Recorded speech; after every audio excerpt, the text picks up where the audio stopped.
জামাতের B team NCP. তাহলে জামাত ছেড়ে এনসিপিতে কেন? এনসিপি জামাতের বন্ধুত্বের চির, নাকি লুকোনো কোনো ফন্দি? দেশের রাজনীতিতে বলা হয় এনসিপি জামাতেরই বি টিম। গত সংসদ নির্বাচনে এনসিপি জামাত জোটবদ্ধ হয়ে লড়াই করেছিল। বিএনপিকে ঠেকাতে মরিয়া চেষ্টা করেছিল দুটি দলই, যদিও শেষমেশ তারা সফল হননি। জাতীয় নির্বাচন শেষ হয়েছে মাস চারেক হলো। এর মধ্যে ভোল বদলের রং বাংলাদেশ রাজনীতিতে। জামাত ছেড়ে এনসিপিতে যোগ দিলেন জামাতের সাবেক আমির মতিউর রহমানের ছেলে ডক্টর মোহাম্মদ নাদিমুর রহমান। তিনি তুরস্ক থেকে ভার্চুয়ালি এনসিপিতে যোগদান করলেন। দলের মুখপাত্র আসিফ মোহাম্মদ সজীব ভুঁইয়া বিষয়টি নিশ্চিত করেছেন। মতিউর রহমানের ছেলে জামাত ছেড়ে এনসিপিতে কেন, এই প্রশ্নটাতেই আমরা যাব। তবে তার আগে বেশ কিছু বিষয়ের উপর নজর রাখা প্রয়োজন।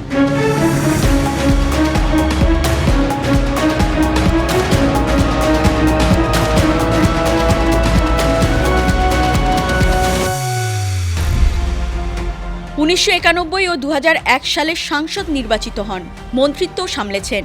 জামাত ঘরানার রাজনীতির এক বড় নাম মতিউর রহমান নিজামী। 1971 সালে স্বাধীনতা যুদ্ধে মানবতা বিরোধী অপরাধে 2016 সালের 10ই মে তার মৃত্যুদণ্ড কার্যকর করে হাসিনা সরকার। জীবনের শেষ দিন পর্যন্ত যে মতিউর রহমান জামাত করেছিলেন এবং জামাতের হয়ে মুক্তিযুদ্ধে পাকিস্তানকে সমর্থন করে ফাঁসি কাটে ঝুলেছেন, সেই মতিউর রহমান নিজামীর ছেলে জামাত ছেড়ে কিনা এনসিপিতে? খুব স্বাভাবিকভাবেই প্রশ্ন উঠবে। শুধু নিজামী পুত্র নয়, বিভিন্ন শ্রেণী ও পেশা থেকে এনসিপিতে যোগদান বাড়ছে, অর্থাৎ দল ভারী করছে এনসিপি। রাজনৈতিক দল হিসেবে এনসিপি দল বাড়াতেই পারে, কিন্তু প্রশ্ন ওঠে যখন জামাতের দল ভাঙিয়ে তারা দলের বহর বাড়াতে চায়।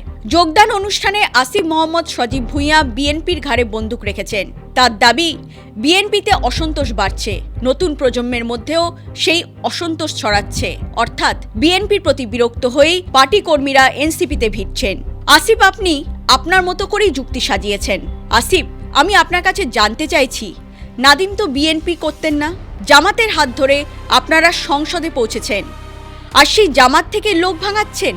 রাজনীতিতে সদ্য নতুন হয়ে এই দুঃসাহস আপনারা দেখালেন কি করে?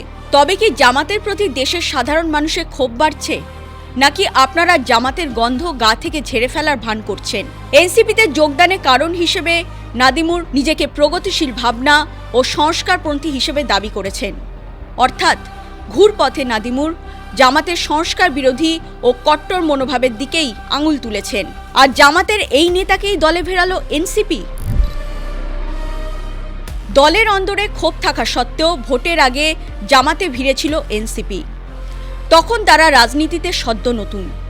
বিভিন্ন রাজনৈতিক দলের সঙ্গে দর কষাকষির পর জামাতকেই তাদের মনে ধরেছিল। তখন অবশ্য তারা বলেছিলেন এটা কোনো আদর্শিক জোট নয়। তবে ভোট পরবর্তী পরিস্থিতিতে দেখা যাচ্ছে জামাতের বি টিম হিসেবেই তারা কাজ করে যাচ্ছেন। তাদের কাজে ও আচরণে অন্তত সেই বিষয়টি পরিষ্কার। গণভোট ও জুলাই সনদের পক্ষে এনসিপি ও জামাত। দেশের সংবিধানকে মানতে নারাজ উভয় পক্ষ। দেশের সংবিধান ছিঁড়ে ফেলার পক্ষে এনসিপি কথা বললেও জামাত এই বিষয়ে রা করে না, অর্থাৎ তাদের পূর্ণ সমর্থন রয়েছে। কারণ যারা মুক্তিযুদ্ধ মানেন না, তারা যে দেশের সংবিধান মানবেন না, এর মধ্যে অবাক হওয়ার কিছু নেই। জুলাই সনদ অনুযায়ী সংসদে সংবিধান সংস্কার কমিটি গঠন হওয়ার কথা ছিল।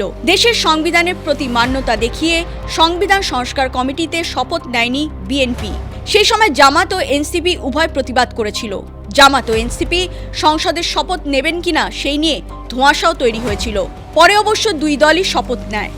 এখানেও দুই দল দেশের সংবিধানকে প্রাধান্য দিতে চায়নি।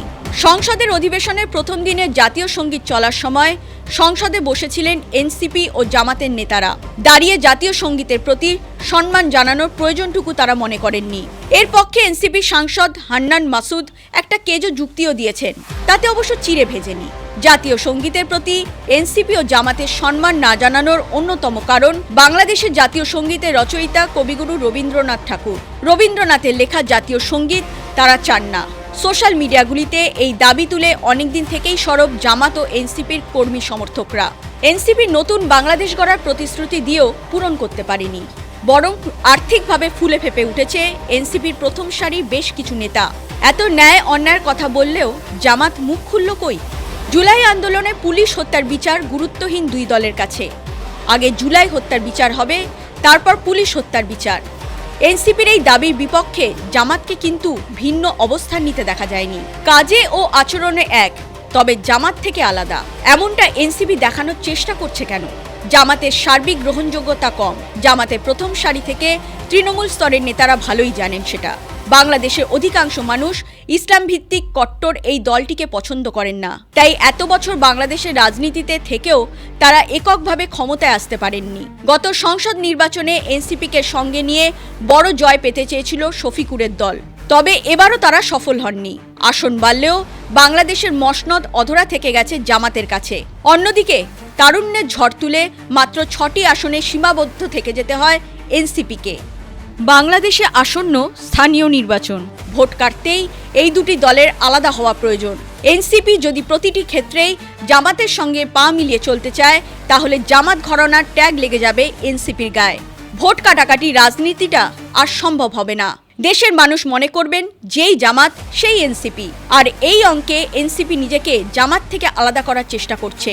অন্য দল ভাঙিয়ে নিজেদের দলের বহর বাড়াচ্ছে, এমনকি জামাত থেকেও লোক নিতে ছাড়ছে না। এই বিষয়ে এনসিপি পুরনো নেতা অর্থাৎ দলত্যাগী নেতাদের মধ্যে ক্ষোভ রয়েছে। এনসিপির এক পুরনো নেতা ঢাকা পোস্টে বলেছেন, এনসিপি শুরুতে একটি নতুন রাজনৈতিক ব্যবস্থা চালুর কথা বললেও বাস্তবে তাদের বর্তমান রাজনীতি সেই পুরনো ধাঁচেই আবর্তিত হচ্ছে। এরকম আরও খবর পেতে ও তথ্য জানতে নজর রাখুন জিও পালস টিভিতে।